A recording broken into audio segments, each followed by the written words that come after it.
네, 우리 한번 제목 한번 읽어보도록 하겠습니다. 시작! 내버리다. 자, 내버리다라는 제목으로 말씀을 나누도록 할게요. 지난 화요일이죠. 제가 2년 만에 대학교 친구들을 만났거든요. 대학교 친구들을 만났는데 제가 깜짝 놀랐어요. 왜냐면 너무나 많이 2년 사이에 달라졌기 때문입니다. 그 중에 한 친구가 완전 많이 달라졌어. 어떤 친구냐면 키가 저보다 조금 작아요. 그러니까 175 조금 작은 거지. 175보다 조금 작고 몸무게는 110kg. 그러니까 굴러다니는 공인 거야. 공. 포켓몬스터 대부분처럼 이렇게 굴러다녔어. 걔는 엄청나게 컸습니다. 그 친구는 무엇을 좋아했냐면 라면을 좋아했어요. 한번 라면 먹으면 4봉지 정도 먹고 그 다음에 밥 2공기 정도 말아먹고, 정주한 학생이 라면 3개 정도 먹는다고 해요. 자, 4봉지 먹고 2공기 말아먹고, 이게 한 끼야. 그러니까 일주일에 한 밥을 라면을 한 4번 정도 먹는 친구였습니다. 엄청 컸어요. 옆으로 엄청 컸어요. 그런데 이 친구가 살을 뺐습니다. 110kg에서 70kg까지 2년 동안 40kg를 뺐대. 왜 뺐냐 이랬더니 자기가 교제하는 친구가 이 상태로 나는 결혼할 수 없다. 나이도 아직 젊은데 벌써부터 이렇게 자기 관리가 안 돼서 되겠느냐. 살을 빼와라. 70kg까지 살을 빼라 라고 말을 했고, 그 친구가 그때부터 살을 빼기 시작했습니다. 그래 결심했어. 다이어트를 하기 결심한 이후로부터 그 친구가 무엇을 끊었냐면 그토록 좋아하던 라면을 끊었습니다. 라면을 끊고 운동을 하기 시작합니다. 라면을 먹지 않고 라면을 다 던지고 라면을 다 폐기 처분하고, 그리고 닭가슴살을 먹기 시작하고 운동을 하기 시작합니다. 제가 그 친구의 이야기를 듣고 제가 도전을 받았어요. 나도 목표 몸무게가 있거든. 내가 목표 몸무게를 내년까지 빼야 되는데 4kg가 남았어. 4kg가 남아서 내가 그 친구를 보면서 그래 나도 결심했어. 나는 하루에 1일 허니버터칩 하는 사람이야. 새벽교사 나올 때 허니버터칩 하나 들고 이렇게 까먹으면서 허니버터칩을 다 포기하고 있어요. 지금 없어요. 집에 이제 20개씩 챙겨뒀는데 없고 이제 먹지 않으려고 합니다. 만약에 허니버터칩을 먹는 저를 발견하면 즉시 신고 주시길 바래요. 네, 좋은 거 드리도록 하겠습니다. 자, 허니버터칩을 다 폐기청을 했어요. 그리고 이제 식단 조절을 해야 되겠죠. 여러분, 결심에 대해서 오늘 이야기를 나누려고 해요. 결심이란 어떤 것을 하겠어가 아니라, 제가 느낄 때 결심이란 어떤 것을 하지 않겠어가 더 맞는 말인 것 같아요. 결심이란 어떤 것을 하지 않겠어. 나 이제 살을 뺄 거야. 그래, 나는 이제 라면을 먹지 않겠어. 라면을 내던지고 라면을 폐기처분하는 거. 내가 이제 쉬는 시간에 독서를 할 거야 라고 한다면 아무래도 핸드폰을 더 이상 만지면 안 되겠죠. 핸드폰 시간을 포기해야 되겠죠. 내가 A라는 것을 할 거야 라고 한다면 이전에 과거에 A를 하지 않았던 나의 모습을 이제 포기해야 되겠죠. 이제는 이 모습과는 달리 나는 A라는 것을 행하면서 살아야 되겠죠. 결심은 포기하는 것, 결심은 변화되는 것, 결심은 오늘의 제목과 같이 내던지는 것이라고 저는 생각을 합니다. 결심했던 한 인물이 있습니다. 예수님 시대 때 결심했던 한 인물, 그리고 그는 예수님을 따르기 위해서 결심을 했고 이것을 내던집니다. 어떤 것을 결심했고 어떤 것을 내던지는지 우리 한번 알아가는 시간 갖도록 하겠습니다. 오늘 말씀의 주인공입니다. 따라해 봅시다. 바디메오. 오늘 말씀에 등장하는 인물, 그 사람이 누구냐면 바디메오라는 인물입니다. 그는 어떤 사람인지 우리 46절 말씀 한 목소리로 읽어보도록 하겠습니다. 시작! 예수님과 제자들이 여리고에 왔습니다. 예수님께서 제자들과 많은 사람들과 함께 여리고를 떠나실 때 디메오의 아들이 바디메오라고 하는 앞을 보지 못하는 거지가 길가에 앉아 있었습니다. 아멘. 오늘 등장인물은 바로 바디메오입니다. 바디메오의 이야기예요. 이 바디메오는요, 이름이 바디메오가 아니야. 성경을 보면 이름 앞에 바라고 한다면 누구누구의 아들이라는 거야. 그러니까 이름이 뭐냐, 이 사람은 뭐냐면 바디메오야. 그의 아빠 이름은 디메오였어요. 한 사람이 있었으니 이 사람은 이름을 불리는 게 아니라 디메오의 아들이야 라고 불렸다는 거죠. 여러분, 마테오 메시라고 하나요? 마테오 메시? 혹시 아는 사람? 마테오 메시 누군지 아는 사람? 마테오 메시 누군지 알아? 몰라? 자, 보여주세요. 마테오 메시 누군지 몰라? 이렇게는 알 수 있을 거야. 메시의 첫째 아들. 마테오 메시라는 사람은 우리는 잘 모르지만 이 아이가 어디에 갔을 때 너 누구야? 저 리오넬 메시의 첫째 아들입니다 라고 하면 이 아이를 보는 눈이 달라지겠지. 이 아이를 평가하는 그 사람들의 마음이 달라지겠지. 태어나 보았더니 아빠가 맷이라는 말이 있을 정도로 맷은 대단히 유명합니다. 바디메오는 그의 이름은 없지만 아버지의 이름은 있었어요. 디메오. 디메오의 아들이라고 불린 것은 그 아버지가 대단히 유명했다라는 말이죠. 유명한 것은 힘이 있거나 권력이 있거나 부자였다라는 겁니다. 어찌 되었든 간에 이 사람은 디메오의 아들 바디메오라고 불렸습니다. 그런데 무슨 영문인지는 모르겠지만 이 사람이 어떤 사람이냐면 눈이 보이지 않는 거지였다고 합니다. 앞을 볼 수 없었습니다. 그는요 집도 없고 돈도 없는 가난뱅이가 되었습니다. 아빠 때는 참으로 찬란한 영광 가운데 살았을 수도 있어요. 부유했을 수도 있고 오늘날로 말하면 40평 넘는 아파트에 살 수도 있었습니다. 그런데 지금은요 가난뱅이가 되었고 심지어 시력도 잃어버렸습니다. 앞도 볼 수 없는 거지 그런 삶을 살아가게 된 것입니다. 그런데 이 사람이 어디에 있었냐면 여리고라는 지역에 있었어요. 여리고를 출입하는 문 옆 길가에서 한 푼만 주십시오. 나를 좀 도와주십시오 라고 구걸했던 자입니다. 그런데 그에게 어떤 소문이 들리는데 옆 사람이 속닥속닥 거리기 시작합니다.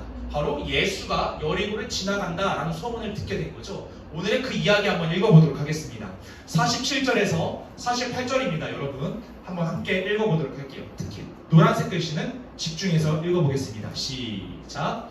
나사렛 예수님이라는 소리를 듣고 그는 소리 지르기 시작했습니다. 다윗의 자손 예수님, 제게 자비를 베풀어 주십시오. 많은 사람들이 그에게 조용히 하라고 엄하게 말했습니다. 그러나 그는 더욱더 크게 소리쳤습니다. 다윗의 자손이시여, 제게 자비를 베풀어 주십시오. 아멘.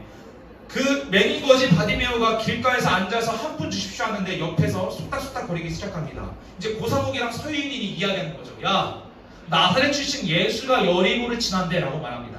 나사렛은 시골입니다. 여리고는 오늘날의 강남과 같은 대도시입니다. 야, 시골 촌뜨기 시골 촌놈 예수가 상대랑 윤인이가 말하는 거야. 나에게 그 예수가 시골 촌놈이 지금 여리고를 지난대 라고 말합니다. 바디메오가 그것을 듣고 무엇이라고 말하냐면 나사렛 예수여 라고 말하지 않습니다. 다윗의 자손 예수여, 나를 불쌍히 여겨주세요. 다윗의 자손 예수여, 나를 도와주세요. 자비를 베풀어 주옵소서 라고 말합니다. 여러분, 다윗 왕 있잖아요. 오늘날까지도 다윗 왕은요 이스라엘 사람들이 가장 위대하다고 여기는 왕이래요. 그가 이스라엘을 통치했을 때 이스라엘은 가장 강했다고 합니다. 압살, 에글론, 암몬, 모압, 블레셋으로부터 이스라엘은 맨날 삥띠 끼고 맞고 그들에게 종을 바치는 나라였습니다. 그런데 다윗이 왕위로 등극하게 되자 완전히 뒤바뀌어 버립니다. 오히려 다른 나라 사람들이 이스라엘에게 종을 바치게 되고 이스라엘을 섬기게 됩니다. 이스라엘은 다윗이 섬길 때 강대국이었어요. 이스라엘 사람들의 마음에는 이런 마음이 있었다는 거죠. 훗날 다윗의 자손 중에서 다윗과 같은 자가 일어나서 우리를 구원할 것이다. 로마의 압제로부터 수많은 어려움으로부터 다윗의 후손이 일어나서 우리를 구원할 것이다 라고 말합니다. 바디메오는 나사렛 촌놈 예수가 왔다는 말에 이렇게 말합니다. 다윗의 자손 예수여, 나를 불쌍히 여기소서. 이 말은 어떤 말이냐면 다윗과 같이 나를 구원하실 분 바로 예수시여, 나를 이 어둠 가운데에서 구원해 주옵소서. 나를 이 가난 가운데에서 구원해 주옵소서. 나를 이 아픔 가운데서 구원해 주옵소서. 나는 거지입니다. 이 가난으로부터 나를 구원해 주옵소서 라고 말합니다. 사람들은 말씀을 보면 조용히 하라고 엄하게 말했다라는 거죠. 근데 원어로 보면 욕을 했다는 겁니다.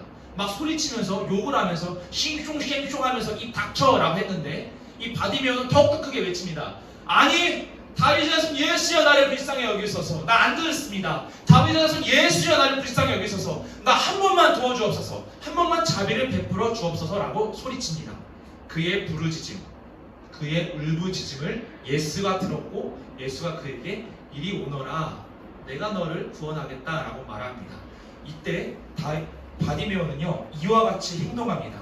그가 어떻게 행동했는지 우리 오늘 본문 말씀인데요 여러분 중요합니다. 함께 읽겠습니다. 시작. 맹인이 겉옷을 내버리고 뛰어 일어나 예수께 나아오거늘 예수께서 말씀하여 이르시되 내게 무엇을 하여 주기를 원하느냐. 맹인이 이르되 선생님이여 보기를 원하나이다. 예수께서 이르시되 가라, 내 믿음이 너를 구원하였느니라 하시니 그가 곧 보게 되어 예수를 길에서 따르니라. 아멘. 이리 오너라 바디메오야, 제자들에게 저 자를 데리고 오너라 라는 말에 바디메오는 그 자리에서 벌떡 일어나서 겉옷을 버리고 예수의 제자들을 따라갑니다. 그리고 결국에는 치유를 받고 눈을 뜨게 되고 앞을 보게 되고 예수를 따르는 제자가 되었습니다. 이게 오늘의 바디메오 이야기의 끝입니다. 그런데 저는요, 여러분들과 한번 50절 말씀을 한번 나눠보고 싶었어요. 제가 한번 읽어볼게요. 같이 눈으로 읽어주십시오. 맹인이 겉옷을 내버리고 뛰어 일어나 예수께 나아오거늘 이라고 말합니다. 즉 예수께서 바디메오를 부르셨을 때 바디메오는요, 이 겉옷을 이렇게 벗고 갔다라는 거예요. 그냥 일어나도 되는데 겉옷을 구태여 벗고 예수께 나아갑니다. 왜? 도대체 왜 겉옷을 벗었을까? 너무나 더워서 겉옷을 벗었던 것일까? 한번 생각해 보십시오. 왜 겉옷을 벗었을까? 여러분, 겉옷은요, 고대 이스라엘 사회에서 대대로부터 물려받는 유산이었어요. 그만큼 귀했고 그만큼 좋았고 그만큼 비싼 의류였습니다. 바디메오는 디메오라는 아버지로부터 유산으로 겉옷을 물려받습니다. 그런데 그 아버지 디메오는 유명한 사람, 아무래도 좋은 것을 선물해줬겠죠. 돈이 많았겠죠. 비싼 것이었겠죠. 그런데 이 바디메오는 그것을 내던집니다. 왜 그런 것일까요? 겉옷은요, 아버지로부터 물려받은 비싼 옷임과 동시에 저는 그의 인생이라고 생각합니다. 여러 옷들 중에 하나가 아니었어요. 겉옷 하나밖에 없었습니다. 바디메오의 전 재산은 겉옷 한 벌, 그것을 입고 앵벌이를 하고, 그것을 입고 구걸을 하고, 그것을 입고 사람들로부터 멸시를 당하고, 그것을 입은 채로 그는요, 사람들로부터 배신을 당하고 또 눈이 보이지 않았대요. 음식물을 먹으면서 수많은 음식물 찌꺼기들이 옷에 묻었겠죠. 먼지도 묻었겠죠. 벌레들도 있었겠죠. 흙도 묻었겠죠. 겉옷은 이전에는 멋지고 찬란했던 겉옷이었으나 지금의 바디메오가 입었던 겉옷은 누더기에 가깝습니다.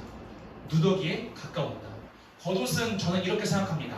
바디메오의 서름이요, 바디메오의 외로움이었고, 바디메오의 분노였고, 바디메오의 수치였고, 바디메오의 아픔이었고, 바디메오의 상처가 묻어있는 것이 바로 겉옷이라고 저는 생각합니다. 여러분, 바디메오는 결심을 하고 예수께 나아갈 때 겉옷을 내던집니다. 이것은요, 자신에 있었던 아픔들, 과거에 겪었던 자존심 상하는 일들, 거지로서 사람들로부터 받는 평가들, 그로부터 일어나는 분노들, 수치심들, 배신감들을 완전 내던져버리고 새로운 마음으로 예수께 나아갔다라는 것을 우리들에게 말해주고 있는 겁니다. 여러분, 제가 쓰레기를 준비했어요. 쓰레기가 있습니다. 가방이 있어요. 잔스포츠. 제가 이제 메고 다니는 건데, 저는 이 가방을요, 마음이라고 생각합니다. 우리들의 마음에는 다 이 가방과 같은 마음이 있죠. 그리고 우리는 살아가면서 여러 가지 감정들을 겪게 되고 여러 가지 기분들을 이 가방 안에 넣어둡니다. 그런데 마음의 특징이 무엇인지 아십니까? 좋은 것보다, 행복한 것보다는 좋지 않은 것들, 행복하지 않는 것들을 우리들은 더 마음에 품고 살아갑니다. 한번 과거를 생각해 보세요. 기쁜 일보다는 슬픈 일들, 좋은 일보다는 안 좋은 일들이 더욱더 우리는 기억에, 잔상에 많이 남게 됩니다. 바디메오는 살아갑니다. 바디메오는 살다가 어떤 사람으로부터 고난을 당하게 됩니다. 어떤 사람이 바디메오를 무시했던 것 같아요. 바디메오는 그의 마음 가운데 이 무시함을 기억합니다. 또 어떤 사람은 멸시합니다. 또 어떤 사람은 바디메오, 그리고 우리들에게 욕을 하고 흉을 듣고 우리들을 배신합니다. 우리들의 마음에 상처를 남깁니다. 그럼 우리들의 마음에 또 하나의 아픔들, 또 하나의 나쁘고 부정적인 감정들이 우리들의 마음 가운데 생겨납니다.